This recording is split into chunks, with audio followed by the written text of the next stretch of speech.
Hi everyone, I'm Weis Dietitian Taylor, and today I wanted to share with you a personal favorite recipe of mine, and these are going to be salmon cakes with spicy aioli. And so this is a great recipe if you're looking for a different idea to get some more fish on your table. The American Heart Association recommends 2 servings of fish per week, and in particular fatty fish. And so salmon is going to be a great example of a fatty fish, and the type of fat that it has are called omega-3s. So omega-3s might actually help reduce some inflammation. They may also promote heart health. So it's going to be a great fish to include in your diet. And so for this recipe, what I've done so far is I simply thawed my salmon because mine was in the freezer, and I did that in the sink under running water. You can also do it in the fridge overnight if you plan ahead. And then once that was thawed, I just followed the instructions on the package to bake it in the oven. So mine called for about 15 to 20 minutes in the oven. And so once that was finished baking, I let it cool for about 10 to 15 minutes, and then I flaked my salmon. And so flaking your salmon is just when you break it up. And so I actually just use my hands, but you can also do this with a fork if you would rather. And so I'm actually gonna set this aside. This again is just our flaked salmon because we're not quite ready for that part yet. But while that was in the oven baking, I went ahead and made our spicy aioli. So our spicy aioli is only 3 ingredients.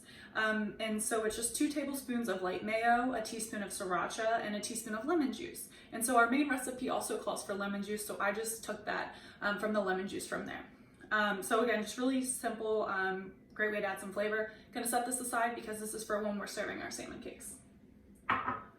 So the other part of our recipe is going to, again, kind of be the glue that's gonna hold the cakes together. And so far what I have in here is just some regular panko crumbs.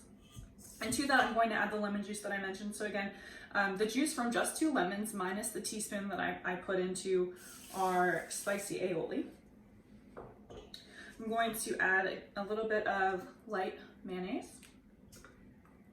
some thawed frozen corn. Now, if you don't have any frozen corn, canned corn would work here as well. Just rinse and drain that. I have an egg that I've beaten, again, just to help keep the cakes together. And then I'm going to add a little bit of Dijon mustard, 2 tablespoons of that to give it some more flavor. And then we have some capers. Now, capers are going to be a nice addition. They're going to give you a little burst of flavor when you bite into them. However, if you don't have capers on hand, you can leave these out. Okay. And lastly, I'm going to add some dried dill. So the recipe calls for 1.5 teaspoons of fresh dill. I didn't have any fresh dill. So instead of the 1.5 tablespoons of fresh dill, I'm going to use 1.5 teaspoons of dried dill. So a good rule of thumb when you're subbing out fresh for dried is 1 tablespoon of fresh to 1 teaspoon of dried.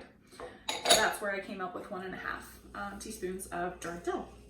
So now I'm simply just going to mix this together.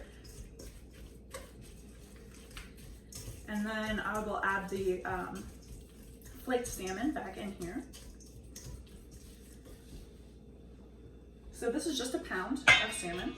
And this recipe makes 8 cakes, which is also 4 servings. So the serving size is going to be 2 cakes. So once you have this all combined and ready to go, you can either go ahead and prepare it now, and you would do that by heating a large skillet pan over medium heat on your stovetop and adding some oil. And then you would cook each patty for about 6 to 8 minutes on each side. You can do about 4 at a time. So again, it'll probably take about 2 batches to cook all these if you decide to do that. Now, if you want to save these for later, you can absolutely stop right here and form them into patties and then put them in the freezer. And then when you're ready, you can pull them out at a later date. So either way, whichever way you prefer to do it. So this is everything once it's all combined. And like I mentioned, you'll just form these into patties and then choose your next step. So I hope that you found this recipe helpful and exciting, and maybe something that you would make in the future. Stay tuned for more recipe inspiration, and thanks for watching.